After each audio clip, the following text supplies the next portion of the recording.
Welcome to Good Morning Transfers. Manchester United turning their attention to Serie A as they look for a new central midfielder. And there's an update on Romelu Lukaku. There's lots to get through for our transfer team. Yes, it's on, it's off, it's on, it's off. What's going on with Maxi Gomez at West Ham? We'll try and explain it for you. Yes, it's that time again, the best free agent 11. This is the time of the centre-backs. Make sure you get involved via the hashtag transfer talk and help Dave make his decision. It's a big summer for Liverpool. What business is needed to strengthen their squad this summer? Or Liverpool fans, are you happy with the team that you have? Let us know. Brighton and Hove Albion will be featured on your club, so get tweeting in, and we'll also be looking at the best free transfers around Europe. This is your show. Remember to get involved using the hashtag transfer talk.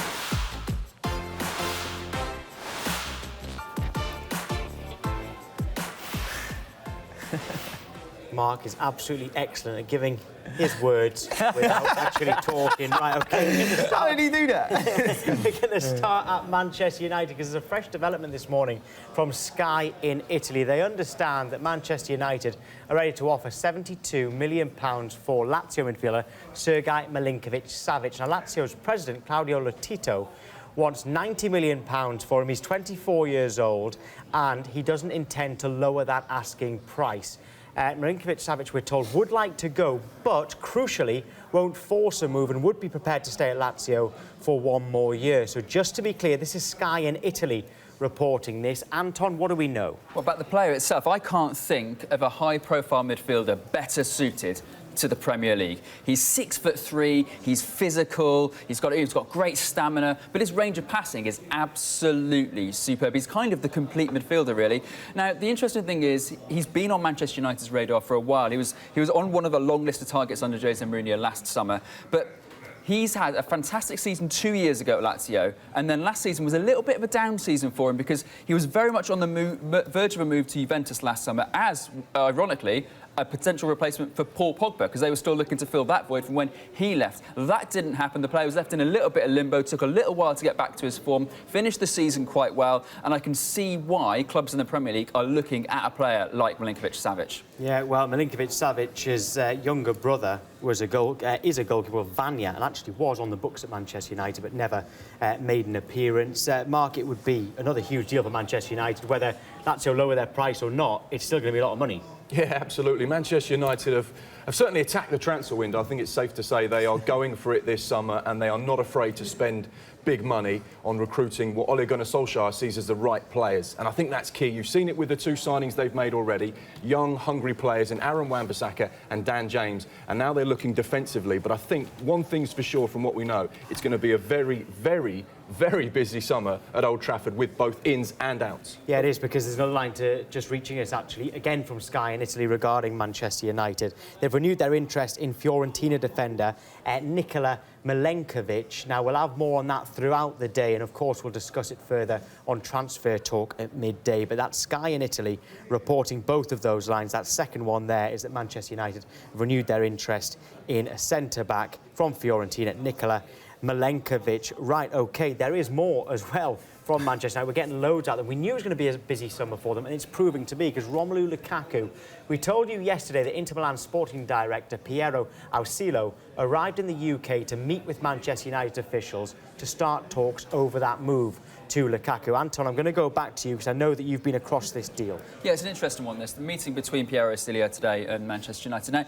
Manchester United want to recoup the £75 million that they spent on Romelu Lukaku, and they want that money up front. The problem is, and it's interesting when clubs negotiate with teams that have been affected by UEFA's financial fair play regulations, Inter Milan can't finance that money up front straight away. So what they want to do is structure it in a different way. They want to offer a 2-year loan deal, so that payment gets staggered, and then an obligation to buy at the end of it. Even when that's all added up, it still won't add up to £75 million. And that's where the parties are at the moment. So that is at very, very early stages of discussions. Now, the question mark is whether Manchester United are looking to sell or whether how much they really do want to recoup it. As we said yesterday, Marcus Rashford is very much the guy, but it's not a bad backup to have a player that scored 113 Premier League goals, you know, rated in the reserves, playing the Europa League, playing the cup competitions, that kind of thing. So for me, it's a really interesting situation because it really depends on how much Manchester United want to keep the player. It's that interesting pedigree that you turn around and talk about. All of those league goals that Lukaku has scored in the Premier League.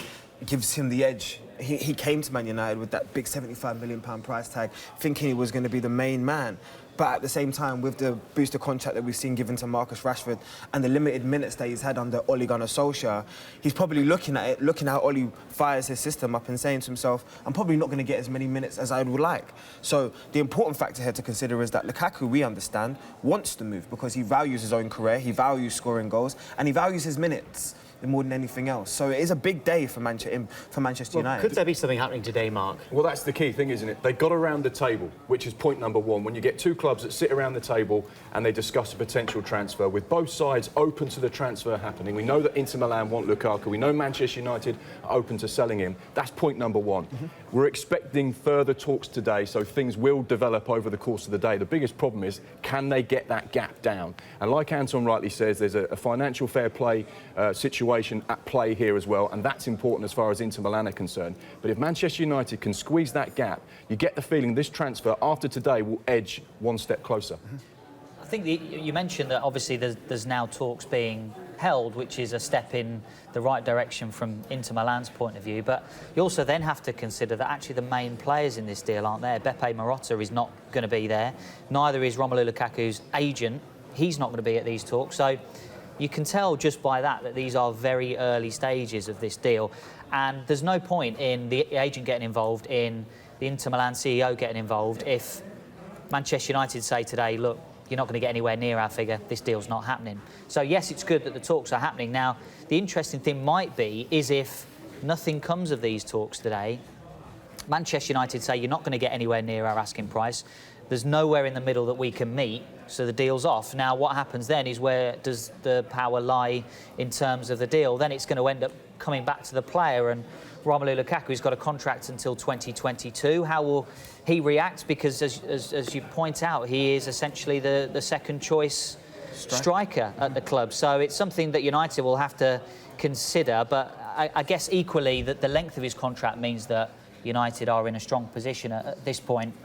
As for Inter, they know that potentially Juventus are interested. I was going to say, the longer it drags on, the more chance someone else comes to the table. But at the same time, just talking about the player from your aspect, you've seen him report early to pre-season. He's been professional through this whole time. I know there was a bit of a disagreement in terms of around the pre-season, but he is a consummate professional, and he's going to remain focused. You've seen that he's taken his body really seriously in the off-season. He's come back in very, very good shape. And so I'm not really, even though he would probably, as we understand, want the move away, at the same time, I don't think you're going to question whether or not his professionalism is going to be in question here.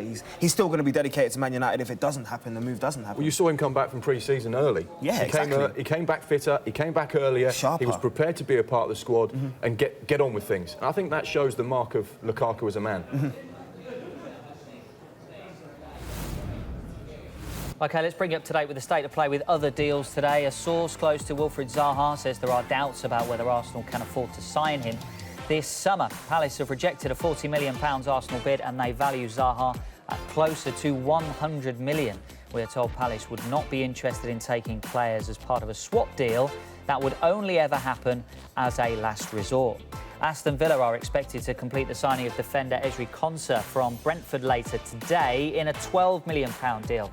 Villa are awaiting the results of a medical carried out last night, with only the final few details of his contract to be agreed. Villa triggered Konsa's release clause by making that £12 million bid. Sky sources understand there were high-level talks last weekend between Manchester United and Newcastle about Sean Longstaff. Newcastle will not confirm that there were talks, but we understand Newcastle are categorically not interested in selling Longstaff. They see him as a big part of their future plans, and we're told United have not made an official bid yet. In the Championship, Brentford have signed Danish midfielder Matthijs Jensen from Celta Vigo for an undisclosed fee. And don't forget, you can keep across all the latest deals on our website in the Transfer Centre blog. Right, can you believe it? We are going to now talk about West Ham's pursuit of Celta Vigo striker Maxi Gomez again. Right, JD. It's like the hokey cokey, this, isn't it? I know. In, out, out. It was on, it was off. It was on, it was off. Then it was absolutely, definitely off. And now it might be back on. Well, I can turn man and tell you that West Ham haven't ruled out the signing of Maxi Gomez. We understand and we've reported that the deal was called off earlier in the week because the clubs couldn't agree in terms of the valuation and that £45 million release clause that's in his contract. But it seems that negotiations have back opened, and West Ham have stated their interest again in bringing the striker. As we reported earlier in the window, with Nautovic leaving, there is a massive void there being left for one striker to fill, whether that's players that's in the squad right now in terms of Javier Hernandez, Mikel Antonio, or looking to bring in a new import, which could be, again, as we're telling man and reporting, the interest in Maxi Gomez. I think there's something quite interesting to say here about the release clause. You think, well, hold on, if West Ham are willing to meet the £45 million release clause, surely Celta Vigo have to accept that offer. It's it's not quite like that. If any club comes in and says, I'll pay £45 million, but you're going to get it over 5 years, the selling club don't have to accept that, even though it meets the asking price.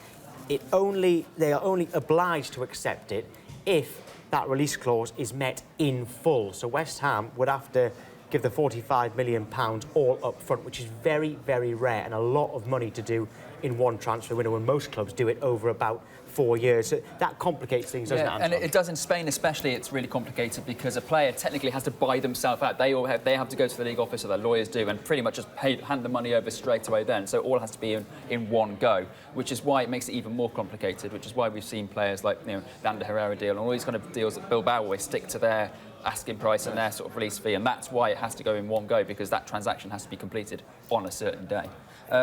For me, I think this West Ham's pursuit and their dogged pursuit of this striker shows how much West Ham are feeling themselves at the moment. Like they think they're one player, one big striker away from having a really big push this season. We've discussed about all their creative midfield options they've got. They've got Declan Rice maturing. They love Diop at centre-back. I think they've got one of the most underrated goalkeepers in Fabianski in the Premier League. West Ham feel as though they are one player away from making a real push this season. I love that. I really do love that, because what it also does show is that West Ham have no European competition to throw in terms of in this negotiation, but it shows the pull of the Premier League. The fact that the negotiations have back opened shows the allure that we have here in England. I mean, Valencia are in the Champions League. West Ham have no European football, but yet it's that element of living in London, that also the element of being competitive against the best managers and the best players in the world. It could literally open up the eyes of anybody across the world. And don't underestimate the draw of Pellegrini as well. I think that manager at West Ham, they finished 10th last season, but I think he's a massive pull to any players that are thinking, can I go and work under someone like him? He improves players. He's worked with some of the best players in world football. He's a Premier League winner. He's vastly experienced. And this potential deal is massive for West Ham. It's a real sign of intent from the owners that are prepared to back the manager, and this will be a club record deal if it happens. And I think that is a big statement in itself. The fans weren't always happy with the new stadium, Dave, but is the stadium actually a big pull for players? Yeah, but I mean, potentially, yeah. I think the significant thing, just to pick up on what Mark was saying there about this deal, most of West Ham's transfer business so far in the last year or so, and even in this window, has been under the radar almost unusual for West Ham. And a lot of that is to do with the sporting director, Mario Husillos, who knows Manuel Pellegrini really well, came in with him.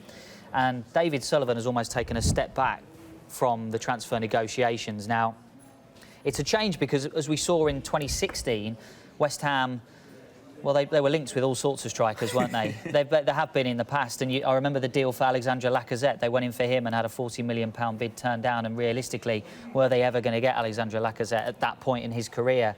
I remember the William Carvalho saga in 2017 as well. That was all over the media, and they were trying to get him, and it never ended up happening. And I think West Ham have taken a different approach to their transfer business in the last year, and that's worked for them.